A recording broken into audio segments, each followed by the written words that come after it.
moja kwa moja kutoka kaunti ya Turkana. Sasa iko wengine wameshikana hapa Rift Valley, wana vijana wengine huko kwetu ati wanapanga siasa ya 2032. Ati wacha wapike kwa watu wajikupige kelele. Hapana, afadhali namuomba kama wewe unatoka Trans Nzoia na wewe ni Mkenya nchini na ugaibuni. Madam Speaker, is the honorable member in order to suggest that Rosa Buyu, as a honorable member, wants him to be her boyfriend? She doesn't qualify to be my girlfriend. You don't qualify to be my girlfriend. Hili ni Chimbuko.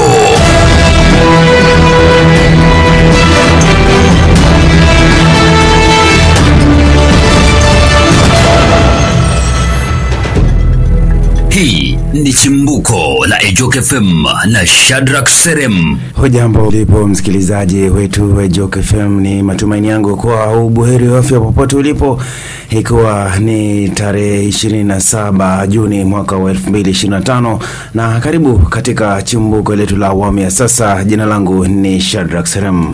Ejok FM News. Rais William Ruto aliweza kuidhinisha mswada wa fedha wa mwaka wa 2025, ambapo aliweza kutia saini mswada huo wa kuwa sheria Alhamisi asubuhi tu katika ikulu ya Nairobi. Ni baada tu ya bunge kuweza kupitisha sheria iliyopendekezwa wiki jana. Ingawa mswada huo ambao uliepuka tu kuwasilisha ushuru mpya kufuatia maandamano ya mwaka jana dhidi ya mswada wa fedha mwaka 2024, ambapo baadhi ya vifungu vilikuwa tuna utata, kama vile pendekezo la kutaka kulipa ama kuweza kuipa mamlaka ya mapato ya Kenya mamlaka ya kuweza kufikia data ya kibinafsi na ya kifedha ya walipa kodi.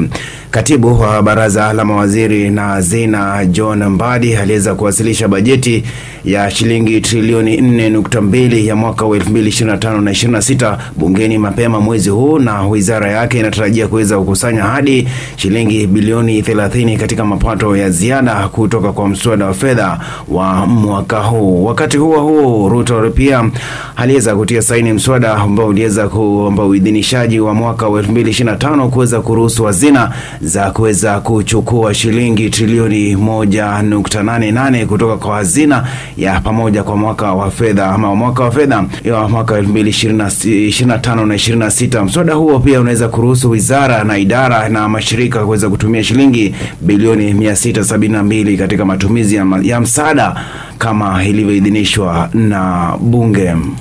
Ejok FM News. Na waziri wa usalama wa ndani Kipchumba Murkomen aliweza ukashifu vikali maandamano ya Jumatano Juni tarehe 25, akitaja kuwa waandamanaji walikuwa tu na nia ya kuweza kunyakua mamlaka kwa nguvu kupitia mapinduzi. Katika kikao cha wanahabari, Murkomen aliweza kudai kuwa waandalizi wa maandamano hayo waliweza kutaka kuharibu mali na kupora biashara na nyumba za wanasiasa wanaoegemea upande wa serikali. Zaidi ya hayo, alidai kuwa polisi waliweza kupata picha za magari yaliyokuwa yamebeba shehena ya fedha ili kuwaletea waandamanaji, akitaja kuwa tu ni mipango iliyopangwa vyema kuweza kuinda serikali iliyopo madarakani. Yesterday, what the police did to foil was they were able to foil an attempted coup. It is now clear the coup plotters are not sleeping, and these are political terrorists. It was terrorism disguised as dissent. There was no peaceful demonstration. Pia vile Murkomen aliweza kuwatetea maafisa wa polisi, akitaja kwamba hakuna unyanyasaji wowote ambao uliofanywa wakati wa maandamano ya siku ya Jumatano, ambaye aliongeza kuwa polisi ndio waadhiriwa wa ghasia hizo, kwani wengi walilengwa na waandamanaji. Murkomen pia aliapa kwamba wizara yake haitalegea katika tu kuweza kukamata waandalizi na wafadhili wa maandamano hayo, huko pia aliahidi kuweza kuunga mkono maafisa wote kutokana tu na vitisho vya hivi majuzi vinavyotolewa na umma kuhusu ukatili wa polisi. And the plan was to take the symbols of authority and democracy, our symbols of democracy in the republic, which is parliament and state house, to make sure that they show that they have achieved some sort of a regime change. Is this a scenario which a section of church and foreign diplomats wanted and controlled? Is this the precursor to the recently promised Christmas party?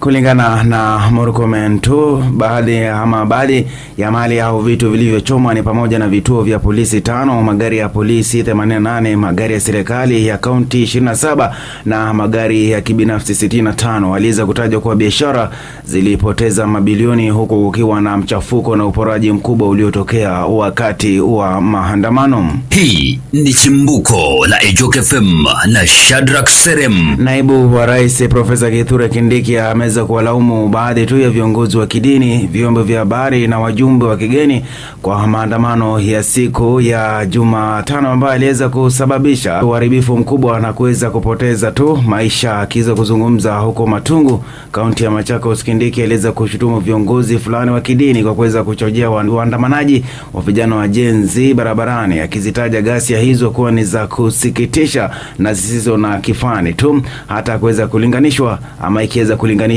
na mgogoro wa baada ya uchaguzi wa mwaka 2007 pamoja na mwaka 2008.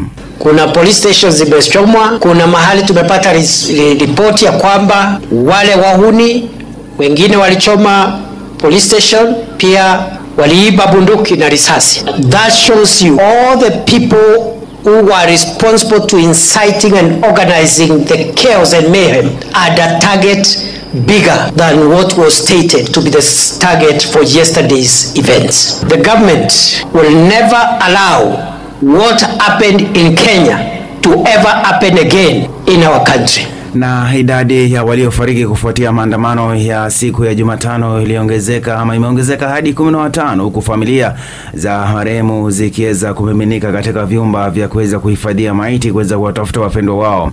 Imeweza kubainika kuwa miongoni mwa waliofariki ni wanafunzi wa kidato cha 4 aliyepigwa risasi akiwa anaendesha pikipiki kuelekea nyumbani kwa mapumziko tu ya katikati ya muhula. Ripoti zinaonyesha kuwa wengi wa waliouawa waliweza kupata majeraha ya risasi kichwani, jambo ambalo liliweza kuibua wasiwasi mkubwa.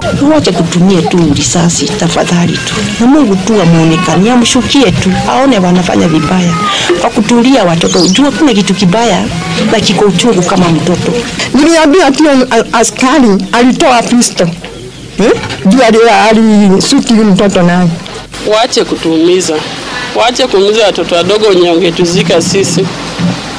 Sasa kama wanaua watoto wadogo na sisi wenyewe tumezeeka, nani atatugaramia sisi? Waache kutuumiza. Waadlee watoto wetu, waache watoto wetu wakae na freedom yao. Mimi naomba tu justice kwa mtoto wa ndugu yangu kabisa. Na jumla ya vituo 9 vya polisi, ofisi 2 za utawala za kitaifa na kaunti, mahakama moja ya sheria na zaidi ya magari 50 yaliyosajiliwa na serikali yaliweza kuharibiwa wakati wa maandamano ya siku ya Jumatano ya Juni tarehe 25 tangu kuweza kuanzishwa na vijana wa Gen Z. Uharibifu ambao uliweza kuacha maafisa wa polisi 300 kujeruhiwa. Jaji mkuu Martha Koome na waziri wa mambo ya ndani Kipchumba Murkomen waliweza kukashifu matukio hayo, wakiyataja kama mashambulizi ya kigaidi yaliyoratibiwa na wahalifu walioteka nyara maandamano ya amani. The extent of this damage is not just an act of criminal elements, but an act of terrorism. Communities must be able to protect their own police station, because everywhere tukienda watu wanaomba police station, chief's office, assistant chief's office. Ikiletwa hapa ndio hiyo sasa ina create enmity for nothing. Tuna water boozer hapa ambayo ilikuwa inasaidia watu wakati wa kiangazi, inasaidia mashule yetu ya secondary ambayo haina maji. Imechomeka. Uchunguzi imeanza na tutafuata hadi tupate wale watu ambao wako na nia nyingine ambayo sio peaceful demonstration. Mamia ya maduka na biashara jijini Nairobi